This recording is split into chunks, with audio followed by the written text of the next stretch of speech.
Well, hi, everyone.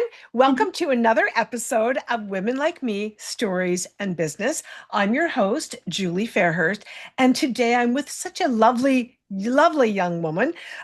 We've been chatting a little bit before we started recording, so you are going to love listening to this lady. She's got lots of wisdom and lots of good things that she wants to share. So her name is Olivia Greenland, and she has been doing energy healing for quite some time now, and she's really wanting to use her voice to reach out to others in the world that might be struggling, might be hurting.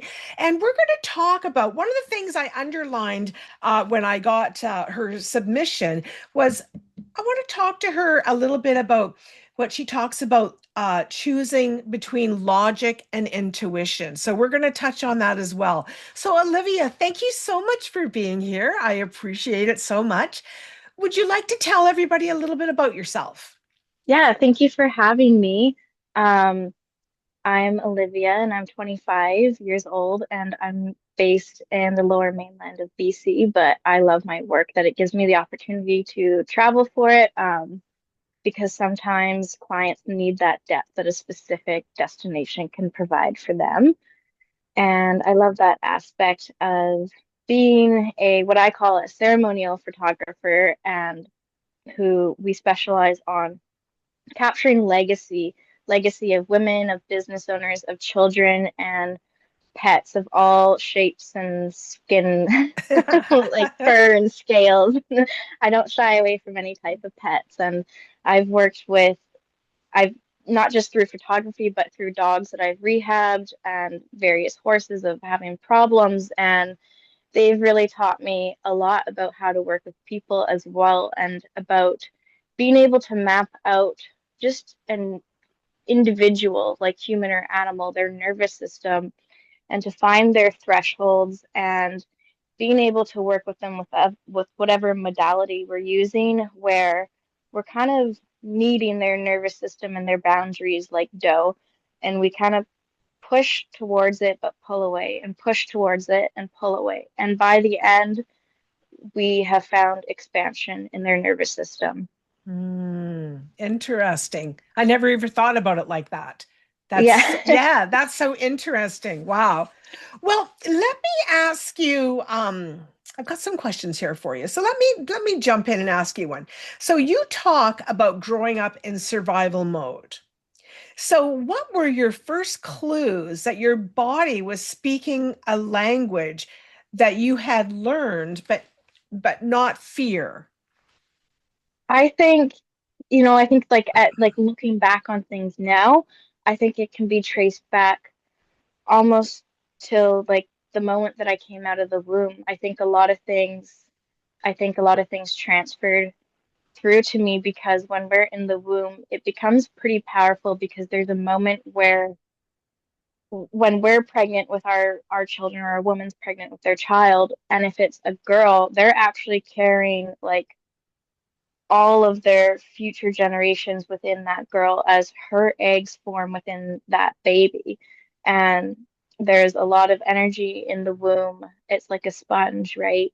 And so if your mother has anything, which she does because it can take a lifetime to clear your womb energy out, that will transfer through you to birth. And I had things like eczema since I was pretty much born, and that is it's my eczema has always been connected to my nervous system and my environment more than anything else. So when there's stress, then or conflict or something like that happening, then your eczema would flare up. Yeah, basically, yeah. Yeah, yeah. And you've had that ever since a baby. Yeah, so I feel like that could be the earliest sign. And it's not that I wasn't loved right away, but it's I'm a highly sensitive person, which has often been used as a almost like an insult. And I know other people have like they take it as like, it's something that they have to work on. They're like, I'm too sensitive, but it's more of a gift and torture at the same time. But as you learn to work with it, you can realize that it's a gift. And I think like it's not like as a baby. I wasn't being mistreated per se, but I was picking up on all the energy around me and um, things that had already come through me, I think, in the womb and whatnot. And and that was kind of, I guess, the start of it. And it just kind of, as I grew, I absorbed more and more. Um, and I had, like, growing up, I was what we would call now um, the oppositional defiant disorder is what I struggled with, but we never Ah, really realized that till I was an adult. And we kind of found some of, like, was able to start, or I yeah. was able to start mapping, like, my brain and my actions and my reactions and understanding, like, um, the activations that would cause all these things and the roots that tie everything together. Hmm. And yeah, so that's kind of like a little bit of me Yeah, as a I child. think I think you're right about the about people being the highly sensitive people because there are people that are very, very sensitive and sensitive not just to what other people say, but Yeah, sensitive to, like you say, the energies of you walk in a room and you can immediately feel it, those kinds of things. And I do believe I've seen it myself in my own family that sensitive people sometimes are treated um, not special. yeah, That why are you being so sensitive? That's not what I meant, or those kinds of things, or just, I have a family member I remember they can't walk in a mall. The energies just is too much for them with yeah, all those people in there. So I agree. I think that it's yeah, we need to try to understand more about what's happening with our family members and our children so that we can help them through that. Because being yeah. highly sensitive is actually a very cool thing. I think so. And I think if other people can change their mindsets around highly sensitive people, and there's, I think the clash between a highly sensitive person and someone who isn't is ego. Um, and the person's ego gets defensive with a highly sensitive person because the highly sensitive person is trying to name things, if they're vocal about it, or like a truth seeker where they have that brain where, like, they have to trace things and they have that sense of justice. Especially if you're neurodivergent, I am. If that wasn't obvious by now, right? And then it triggers their ego and their defense, but it's okay and that's valid. But if we're aware of that, like, over time, we can learn to use highly sensitive people as a map and their nervous system as a map, because it's not sensitive, it's just attuned and aware, Hmm. and Yes. everyone else isn't. I love that. Highly attuned people. Yeah, Yeah, that's perfect. That's a much better word than sensitive. I think so. I think right out the bat, like, Yeah. sensitive makes it seem as if it's you're the problem. Yes. Yes, absolutely. Yeah. So you talk about wanting to find your voice or wanting to be able to use your voice. Have you felt that you haven't been able to use your voice in the past?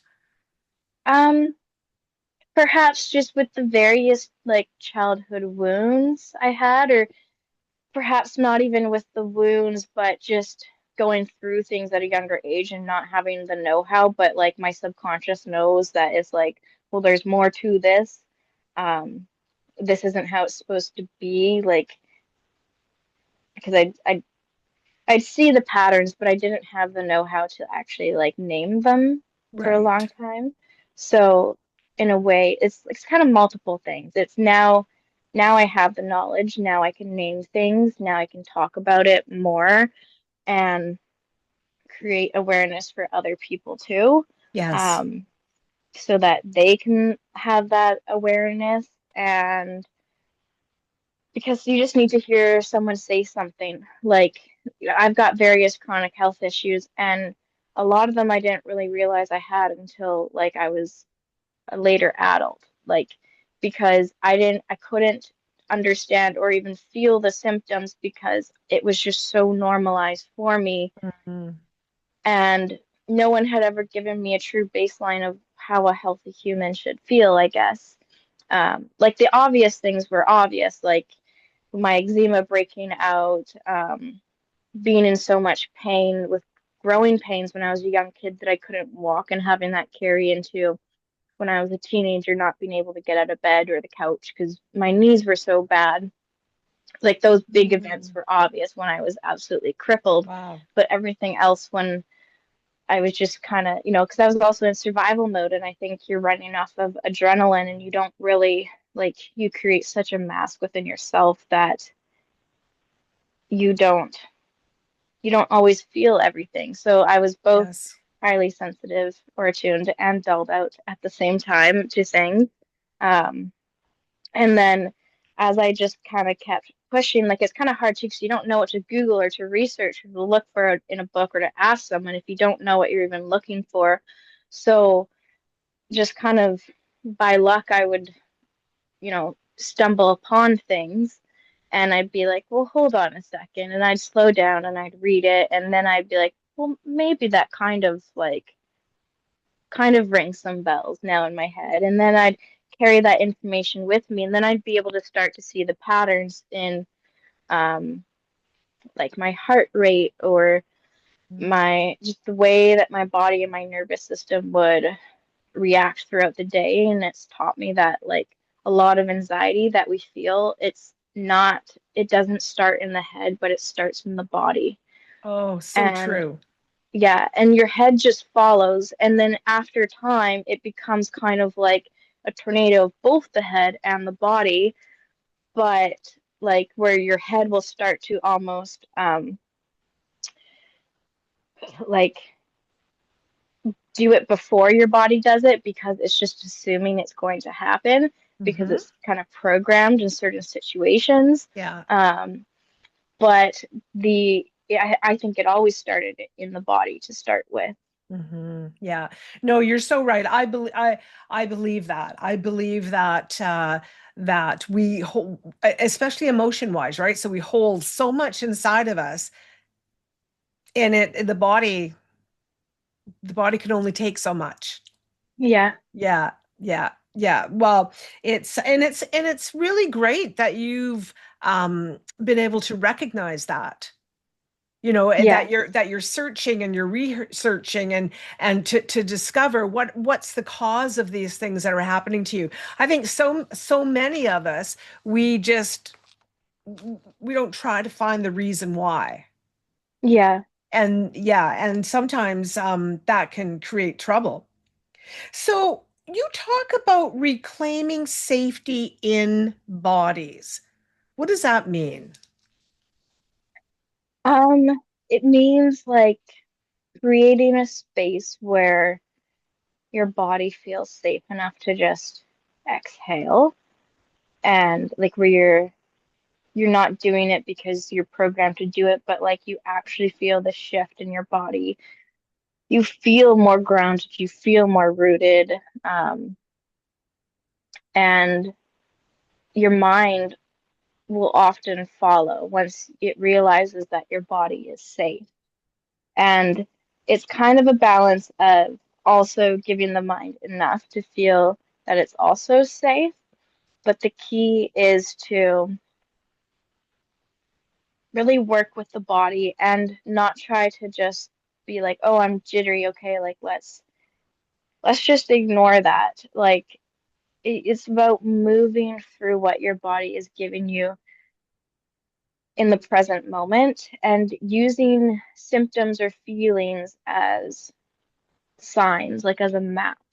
Um, and just learning to like do body scans with awareness so that you can start to feel deeper, um, to feel like where things are actually stemming from. Like because our whole body is connected. So maybe you do feel something first in a specific spot of your body, but if you take the time to sit with it, maybe you can actually feel that it's stemming from another place Mm, that.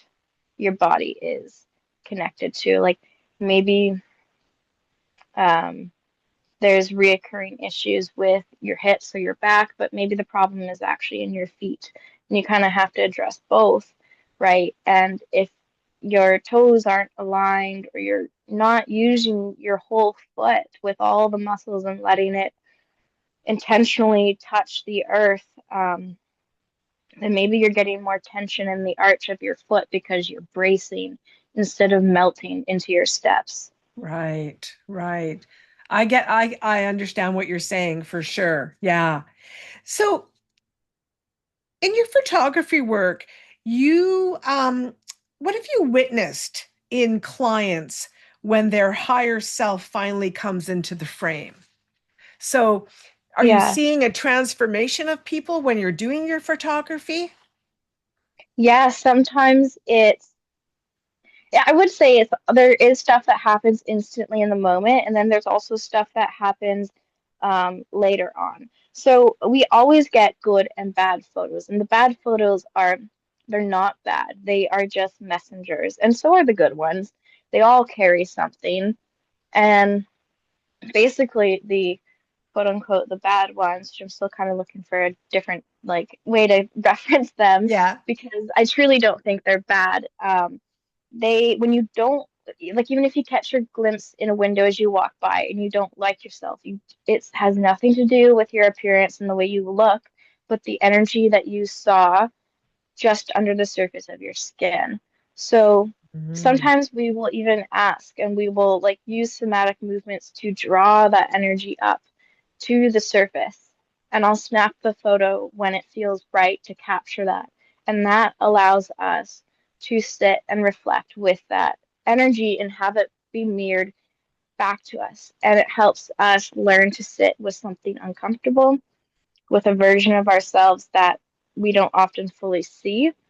And then it transitions into the next photo as we like somatically move our bodies and visually like picture energy moving through us and utilizing mantras and a mindset shift and kind of like it's like neuroscience and positive psychology all intertwined as well with um you kind of thank the negative energy and you see it and you name it and it's like okay you're there but what's the flip side? So then Mhm. we find the flip side, and that's the side where you're aligned and where that energy serves you. And you just tell the bad energy that it's okay, like I've got myself because it was formed to protect you Yeah. and nothing else. It was formed to protect you. So, And you see yeah, this transformation with your clients.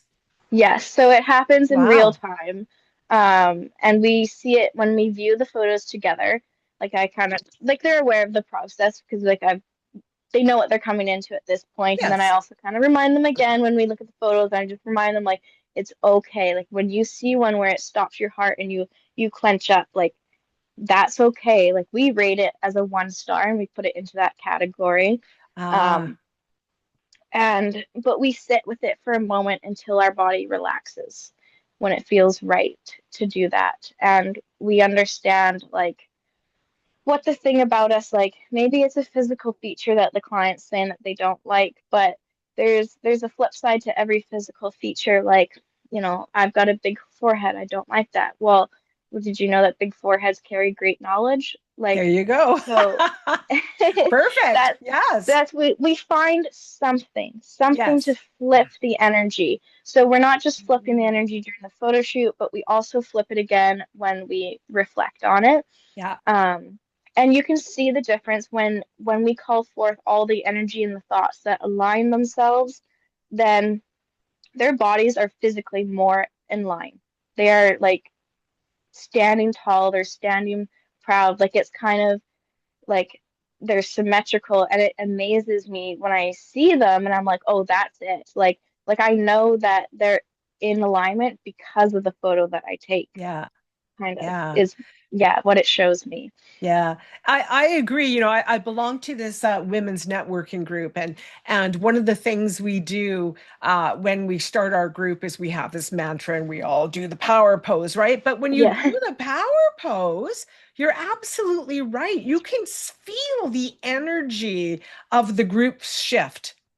Yes. It Yeah, is true. Like there's so many simple things you can do, like even taking your thumbs, putting them into your palm and closing your fingers over it, that dismantles the ego.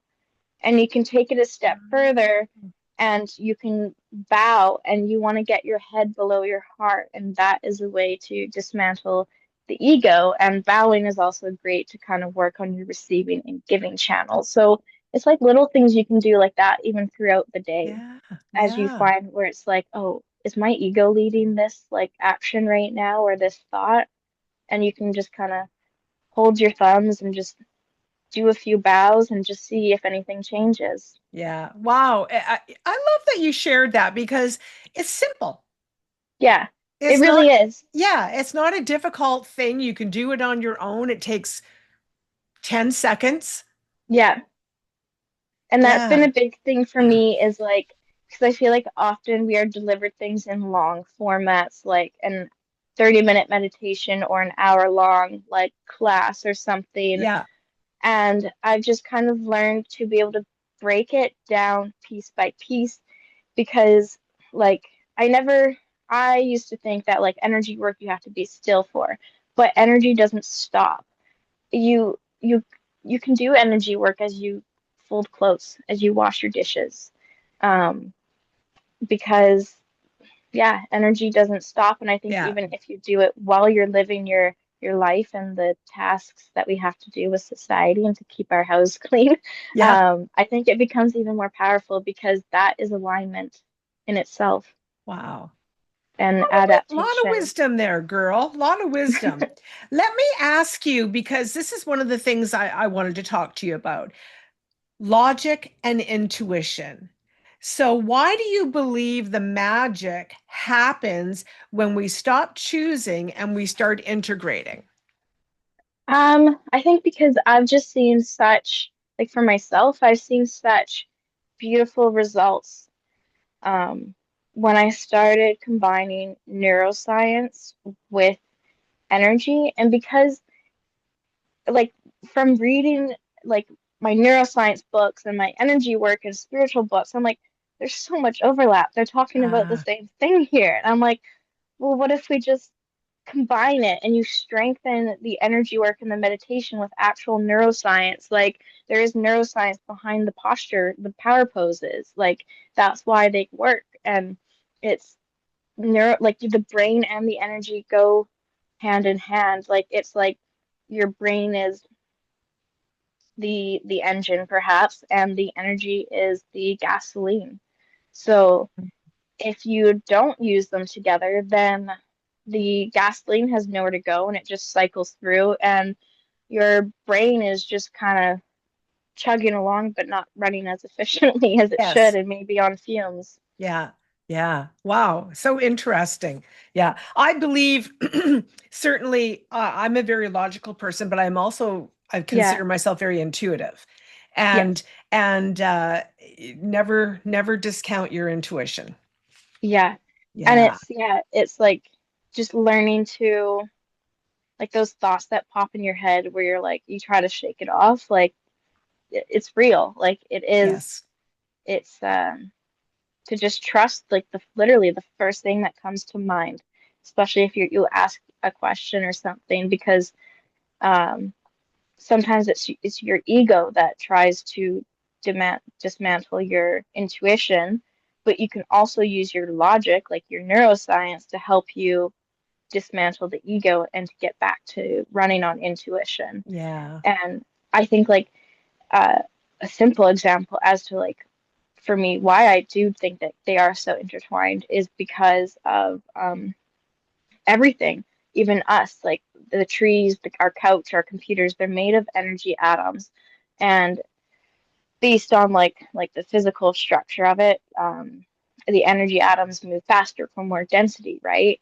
Like so within science itself, there is so much teachings about energy. And if you take that knowledge about energy atoms, like if you're trying to manifest something, all you have to think about that it's just energy.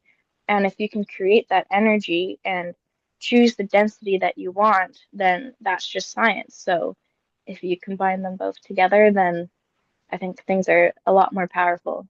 Absolutely.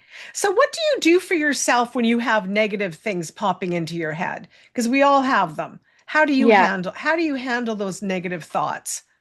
I have a variety of ways. Like sometimes I will say that this thought does not serve me.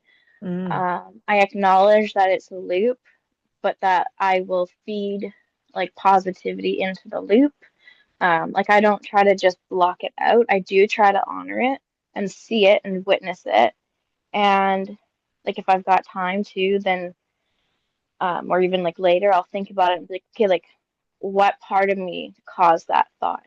Is there a wound it's connected to? Is there like a moment, or is it more energetic? Like what what caused that thought to go with? And then I'll just kind of spend more time trying to infuse the opposite into mm, myself until that becomes the normal, and just working to like in little steps, breaking it down as little as you need in micro steps to do actions, like real life actions that also help to infuse that new energy where you can practice it in real time, where you might have to battle between like the two wolves in your brain and um you might have to like acknowledge like the bad ones coming up. Like if you've got scarcity around money and you're making a purchase and you hear that the back of your voice like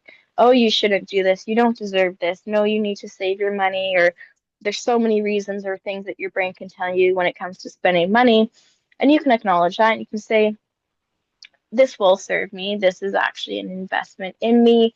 And it can be as simple as I am giving back to my community, I'm putting back into the world, and I will receive it tenfold.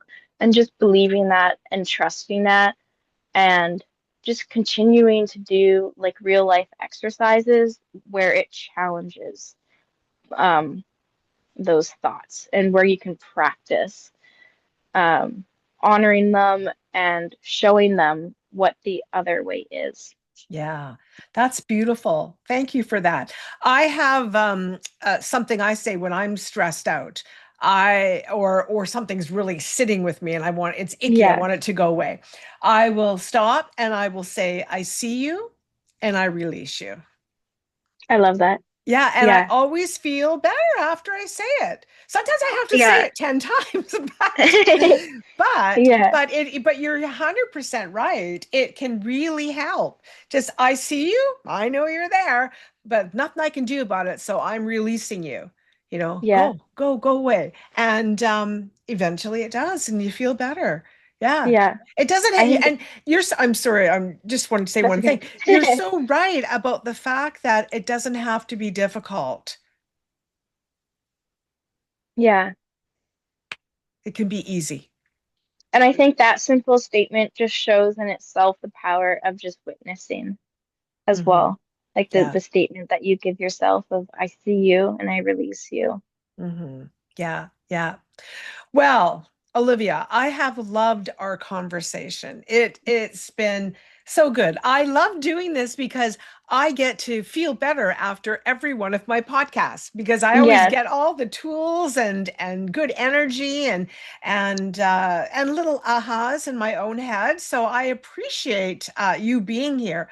So, what would you like to say to anybody that's listening or watching before we go? hmm, that's a good one. I think that it's important to just challenge things and to go against the grain. And like if you feel like you've been doing something for a long time, like if you feel like you might be dulled out or you want to become a highly attuned person, to just start questioning things Mm, and to question them and to visualize. like that question or whatever you have in mind for what you are questioning, like that topic, and picturing there being a root system and picture like gripping the roots and tracing them back and just seeing what comes up. And sometimes this might have to, you might need a discussion with someone. You might not need to find someone new to talk to who might know more about it.